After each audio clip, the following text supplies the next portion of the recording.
Welcome to Matters Financial and Geopolitical from a Frontier. Thank you for stopping by. Political Reflections, the Nikkei is reporting that US President Trump and Chinese President Xi Jinping are planning to meet over dinner on the 29th of June at the G20.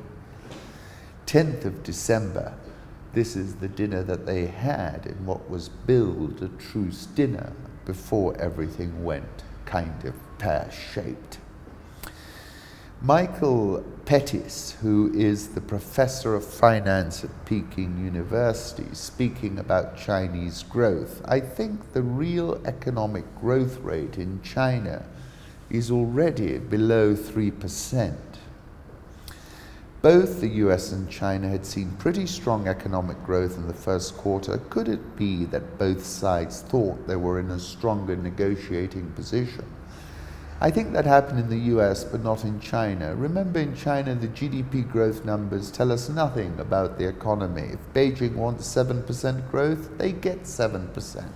If they want 5%, they get 5%. This is not real growth. It's just economic activity. The real growth in China, if you were to write down all non-productive investment, would be much lower. I think the real economic growth, he says, in China is already below 3%. The economy is not doing very well, and the trade war is making it worse. But again, this has no impact on the published GDP numbers because they are political numbers. The irony is that the worse the trade war gets, the higher the official GDP growth will probably be. Couldn't agree more. 9th of July, I asked who blinks first.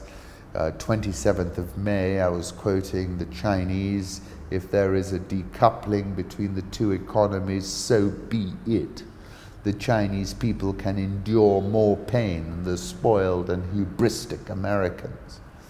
15th of October, I was citing the incident with the USS Decatur and saying this is surely a precursor. At the end of the year, I was saying that, the key curve to keep an eye on in 2019 was the trajectory of the tariff war. Nothing has changed my mind since then. China's leader Xi Jinping landed in North Korea to meet with Kim Jong-un to strengthen strategic communication and exchanges between the two countries. First trip by a Chinese president to North Korea in 14 years. And only the second time a world leader has met Mr. Kim on his home turf. The Pyongyang visit comes as China is locked in a potentially devastating trade war with the United States, and less than 2 weeks before Mr. Xi is expected to sit down with Mr. Trump at the Group of 20 meeting in Osaka in Japan. And have a look at this video from Global Times. It's just extraordinary. Chinese President Xi Jinping received a salutation from North Korean people at the Kumsusan Palace of the Sun during a magnificent welcome ceremony. I've written about the theater, the cinema, and the optics that North Korea manages. It's quite remarkable. He is, of course, the buffer state between China and more than 30,000 US soldiers parked on their doorstep in South Korea. And Pyongyang is, in fact, a near-perfect geopolitical attack dog. The attack dog is not on a Chinese leash, but it's surely aligned with a resurgent China, whose aim is surely to eject the US and its allies from what it considers its sphere of influence. When you look at geopolitical alignment, it's entirely unlikely that the West has anything to offer the Chinese that can compensate them for the loss of their hinterland, their buffer, and their instrument of attack. Thomas Pynchon came to mind because I wrote a piece, "As Screaming Comes Across the Sky." That was in September 2017 when he was firing off his rockets. And I was quoting Gravity's Rainbow, a 1973 novel, which is about the design, production, and dispatch of V-2 rockets by the German military. In particular, it features the quest undertaken by several characters to uncover the secret of a mysterious device named the Schwarzgerät, the black device, slated to be installed in a rocket with the serial number 00000. And I asked, as the world watches Pyongyang, I cannot help wondering if Kim Jong-un has read Pynchon, which speaks of a screaming comes across the sky. Now, Iran claims it shot down a US RQ-4 drone over Hormuzgan province. A US official told AP that the US drone was shot down by an Iranian missile in international airspace over the Strait of Hormuz. And I wrote about this, and I said, if this really escalates, no number of Trump tweets will dampen the price. Brent crude up large. Look at this chart from EGM Securities. In that article I wrote, I said Iranians will surely manage to shutter the Straits of Hormuz even after an asymmetric fashion. And essentially these events in the Straits of Hormuz and the Gulf of Oman are raising the insurance premium and making it more and more expensive to transit that particular choke point.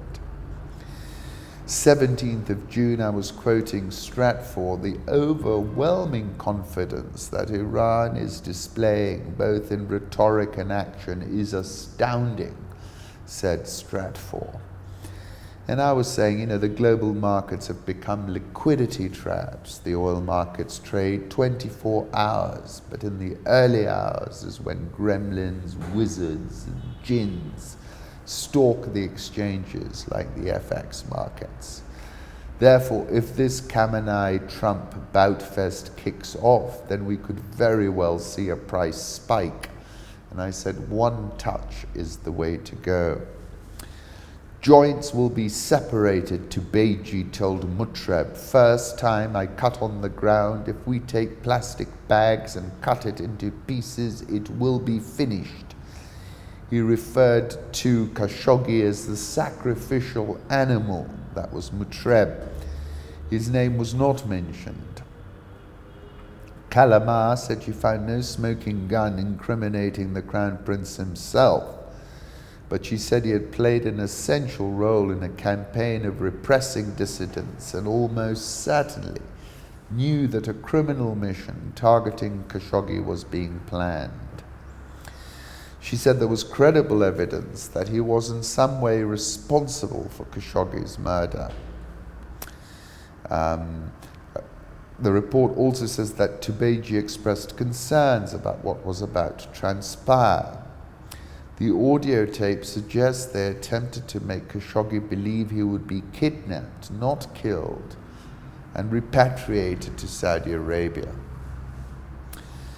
I wrote about this in November last year when I said Khashoggi was murdered in cold blood in an obviously Quentin Tarantino-style operation.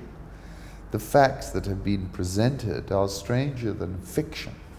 And my question is, if this is how they conduct themselves on foreign soil, just imagine what must be going on at home. The image of Khashoggi's son being compelled to shake MBS's hand is surely the most apposite metaphor for the House of Saud. MBS is the owner of Leonardo da Vinci's Salvatore Mundi, which is a painting of Christ, dated to 1500, whose provenance is not certain.